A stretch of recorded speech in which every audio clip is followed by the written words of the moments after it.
Hello again, everybody, and welcome to this next installment in our study of the Gospel of Luke. Today, we're going to be covering chapters 4, 5, and 6. There's tons and tons of stuff crammed in here. So as usual, just a reminder that this is not meant to be an exhaustive video, a study. I'm hoping to keep this video short, but I want to cover really some of the big ideas and also try to pull out some of the things that are most interesting to me, selfishly, personally, but also maybe some things that we might pass over. Once again, it is useful to compare these passages in Luke to similar passages, what's going on in Matthew. But before we get started on that, I kind of want to start where I usually end, with the application, because I want to make sure that that's at the forefront of our mind. I think that the overall message I want to communicate with us is Jesus mentions kind of at the end of what we call the Sermon on the Plain in Luke, which is slightly different from the Sermon on the Mount in Matthew. But in chapter 6, verses 46 through 49, he's talking about the two different foundations, building your house on the firm foundation. Jesus says in verse 48 of that chapter, the one who's building a house who digs down deeply and lays the foundation on the rock is the one whose house is going to stand. The other house falls. This is hugely important because of Jesus, his audience.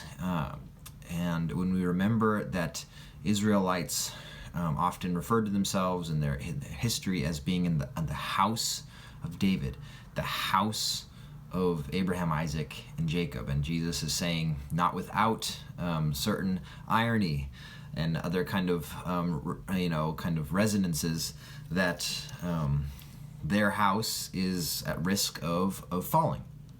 But he's saying you need to dig down deeply and find and remember what the foundation is. So the application for us is that we would remember, we would look backwards, just as these Gentile Christians are being urged to do by Luke, but really that we would remember who God is, everything that he said he would do, everything that he did, and remember the ultimate world-changing event of Jesus coming down to us as a human.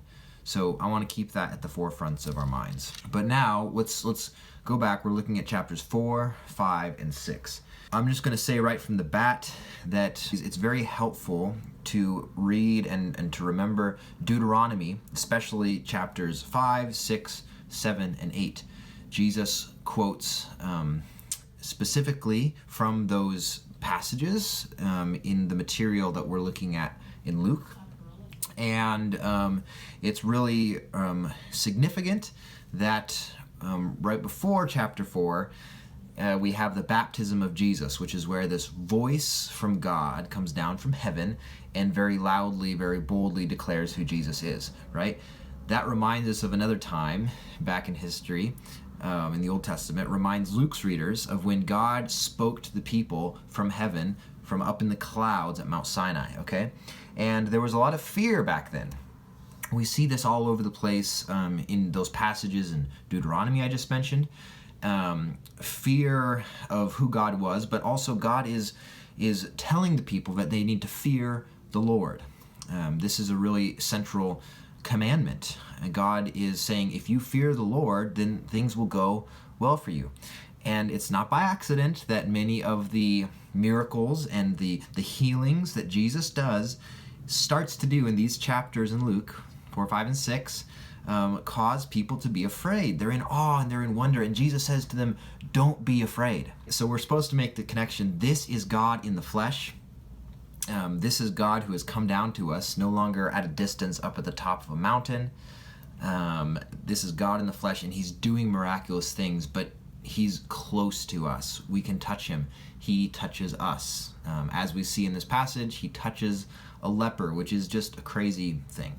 So we have this really nice transition from the genealogy that leads us into chapter 4, and now begins this journey, okay? We've already seen in the first 3 chapters of Luke how Jesus is kind of depicted, kind of reminds us of Adam. Jesus is a new Adam. He reminds us, and Adam just means man, right? And we're going to see throughout this book, this gospel, that Jesus refers to himself as the Son of Man. Jesus is kind of this new Melchizedek, which is way back at the beginning of Genesis. He's a king and a priest. His name means my king is righteous, this righteous king simultaneously, and we saw that in the genealogy. Jesus is the new Samuel, the prophet. Jesus is the new Saul, the better Saul, right? He succeeds as this where Saul failed. He's the new David. Samuel, is his name means hearing God. Samuel is when they asked for a king. David is the beloved, and we have seen, just like in Psalm 2, God speaking from heaven saying, "This is my son who I love. I'm well pleased with him, my beloved." So literally this name is coming through in this was back in chapter 3 verse 22. But now, starting with chapter 4, Jesus is also depicted as the new Moses. He is, so this is very, very clearly stated. If you read those chapters, Deuteronomy 5, 6, 7, 8, Jesus spent 40 days where? In the wilderness, and he's being tempted and going through difficult things. Back on the Older Testament, the people of Israel spent 40 years in the wilderness, and they failed. But Jesus quotes from Deuteronomy 6 and Deuteronomy chapter 8, and literally the people are getting these commandments when they're in the wilderness, okay? This is no mistake, very intentional. And we see, starting here in verse 4, Jesus is the new Moses, and he's leading his people somewhere, okay? The story of Luke leads up to Jerusalem. It's like a journey to Jerusalem. We're going to see that very clearly very soon. But more than that, Jesus is the new Moses, yes, but remember, Moses didn't make it into the promised land. He was succeeded by Joshua. And again, it's no mistake, Jesus' name is just the another version of Joshua's name, which means Yahweh saves his people. That brings us back to one of the focuses I mentioned last week about the Gospel of Luke, which focuses on the lowly, the oppressed, the disenfranchised, okay? So Jesus is setting his people free. This comes through very strongly when in chapter 4, when Jesus is visiting his hometown of Nazareth, and he's in the synagogue and he's handed the scroll. This was customary. They would give somebody a scroll and invite them to read it. Not just anybody. You had to be, kind of qualified. And we read in chapter 3 that Jesus is now 30 years of age, which symbolized maturity and manhood. That's when priests would officially be able to serve in the temple. So Jesus reads the scroll from Isaiah, and it talks about the one who is going to come and free the oppressed and the captives and heal people, give sight to the blind, right? This is amazing.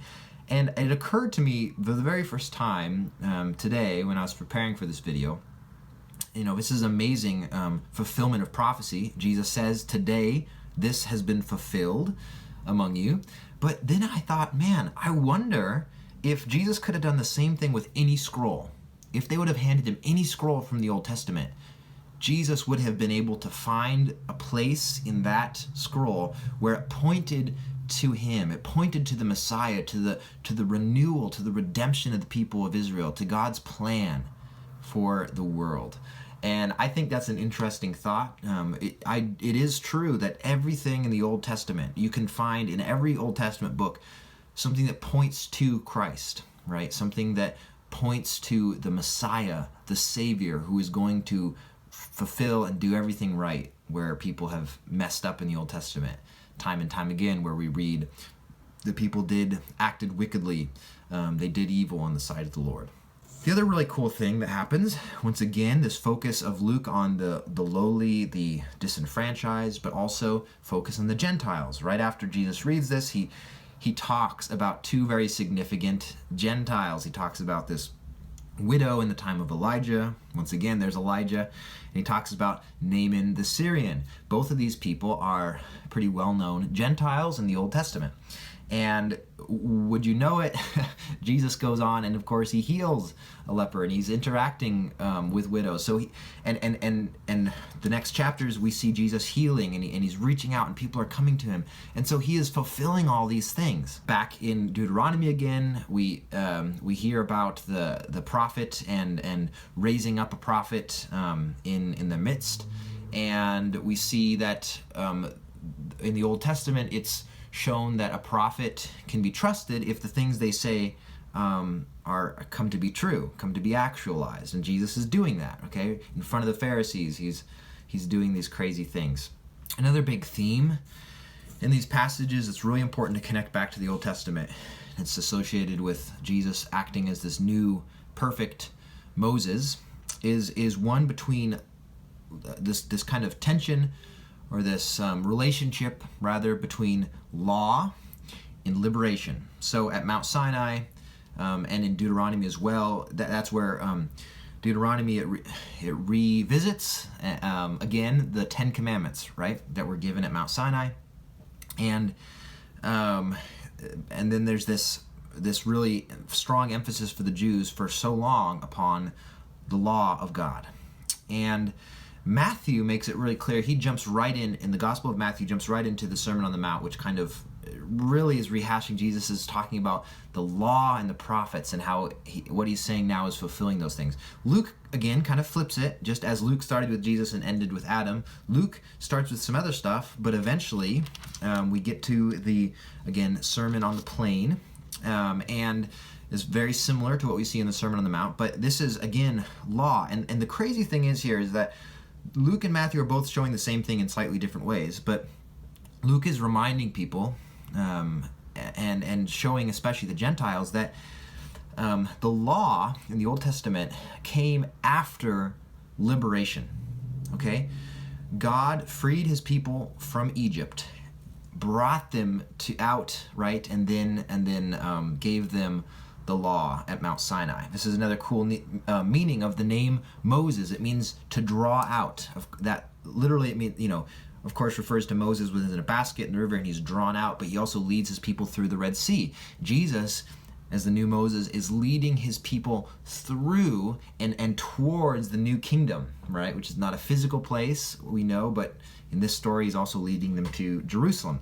Now, one of the best ways to see this is if we go back to Deuteronomy, and I have to read this passage, it's just amazing, because many of us know the Ten Commandments, and we know about having no other God before God, but we forget actually some really important things.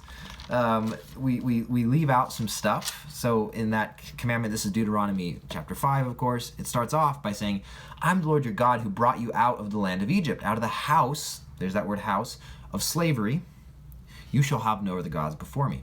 But this passage in Deuteronomy 6, starting in verse 20, makes it super clear, and it's just so beautiful. So I'm going to read these verses really quick. Chapter 6, verse 20 of Deuteronomy, it says this: When your children ask you in the time to come, what is the meaning of all these decrees and statutes and ordinances, these laws that God has commanded you? Then you shall say to your children, the meaning behind all this is that we were Pharaoh's slaves in Egypt. But the Lord brought us out of Egypt with a mighty hand. The Lord displayed before our eyes great and awesome signs and wonders against Egypt, against Pharaoh and all his household. Again, house of Pharaoh, house of slavery, house of David, great and awesome signs. This is what Jesus is doing in Luke. He's doing miracles, right? He brought us out from there in order to bring us in, to give us the land that he promised on oath to our ancestors. And this is crucial. Verse 24, and then the Lord commanded us to observe all these statutes, to fear, remember I talked about that, the Lord our God, for our lasting good, right? The law is not just arbitrary, meant to beat us down, but it's for our own good, to keep us alive. If we diligently obey these things, we will be in the right, we will be righteous. That is so important. So Luke is showing, kind of again, he's reminding the Jews, or he's showing how Jesus, rather, is reminding the Jews, the Pharisees, that at the beginning, you read this in Deuteronomy, Israel was nothing special. They were the poor. They were the oppressed people. And Exodus doesn't tell us that Israel was slaves to Pharaoh because they did anything wrong, because they sinned. They were just poor. They were oppressed. And now Jesus is going around and he's healing the sick. He's meeting with the oppressed people, right? He's lifting them up. And then after that, he's showing them, he's teaching them, he's instructing them the law for their own good. Okay? The last thing I want to say, this video's running a little long, but I think this is really important, is talk about this idea of fear again. Sometimes it's called holy fear, but it's also can be helpful to think about it as fear of holiness. And so a little example that I thought might be helpful here. There's several reasons to fear God, of course. He's omnipotent. Sorry, got caught up there. He's omniscient. He knows everything. He's all powerful. He's omnipresent. And I was thinking at first about, if you've ever sent a text about somebody to that person that you're talking about in the text on accident. Oh, it doesn't happen as much as it used to back in the day, but you're like, oh no, this is really scary. You have this kind of fear, your heart drops. But it's actually not so much that's going on.